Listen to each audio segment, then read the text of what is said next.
Alhamdulillahi Rabbil Alamin. Wassalatu wassalamu ala Rasulillah wa ala alihi wa ashabihi. Amma ba'd. Assalamualaikum warahmatullahi wabarakatuh.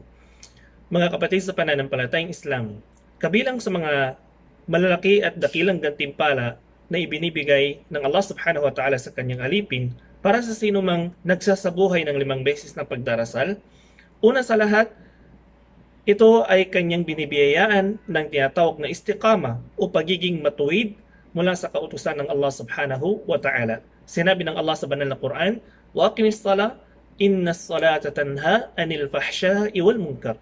Ibig sabihin, sa pinakamalapit nitong kahulugan, sinabi ng Allah subhanahu wa ta'ala sa banal na Quran, "Wa aqimis salah." Ibig sabihin, itaguyod mo at isabuhay mo ang 5 beses na pagdarasal, innas salata tanha, sapagkat ang mga dasal na ito, tanha anil fahsya'i wal munkar, ay nakapagpapatigil at nakapagpapabawal sa paggawa ng mga kasalanan. Ibig sabihin, kapag isinabuhay mo ang 5 beses na pagdarasal, ito ay nag-uutos sa iyo upang tigilan mo ang paggawa ng mga kasalanan at hindi ka nais-nais na pinagbabawal sa Islam.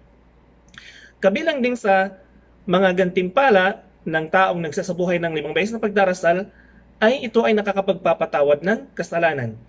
At ito ay inihalin tulad ng mahal na propeta sallallahu alaihi wasallam sa parabagang isang ilog, isang taong naliligo sa ilog sa tabi ng kanyang bahay ng 5 beses na kung saan ay walang natitira sa kanyang mga katawan, walang natitirang kasalanan sa kanyang katawan. Ganon din ang 5 beses sa pagdarasal. Sinabi ng mahal na propeta sallallahu alaihi wasallam, "Mathalu salawatil khams kamathali nahrin jarin gamrin ala babi ahadikum yagtasilu minhu 5 marrat kulla yawm." Ibig sabihin, ang pagsasagawa mo ng 5 beses na pagdarasal ay katulad ng isang taong naliligo ng 5 beses sa ilog na nasa tabi ng kanyang bahay na kung saan ay walang natitirang dumi sa kanyang katawan. Ganon din sabi niya, sinabi ng mahal na propeta, ganon din ang pagsasagawa ng 5 beses na pagdarasal na kung saan ay walang matitirang kasalanan sa iyo kapag ito ay iyong isinagawa.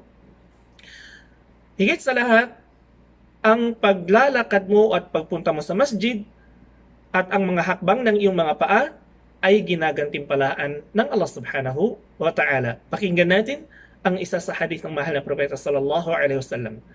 "Man tatahhara fi baytihi thumma masha ila baytin min buyutillah liyaqdi faridatan min faraidillah kanat khatwatahu ihdahuma tahuttu khati'ah wal ukhra turfa'u daraja."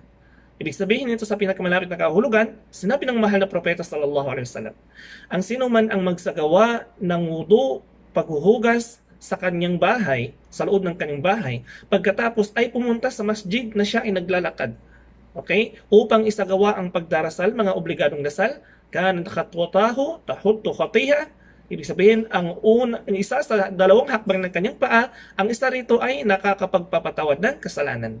Wal ukhra turfa'u daraja, at ang pangalawang hakbang naman ng kanyang paa ay nakakapagpataas sa kanyang antas sa paraiso. Hilingin natin sa Allah subhanahu wa ta'ala na tayo ay mapabilang doon sa mga taong isinasabuhay at ginagampanan nila ang 5 beses na obligadong dasal na ipinag-utos ng Allah subhanahu wa ta'ala. Assalamualaikum warahmatullahi wabarakatuh.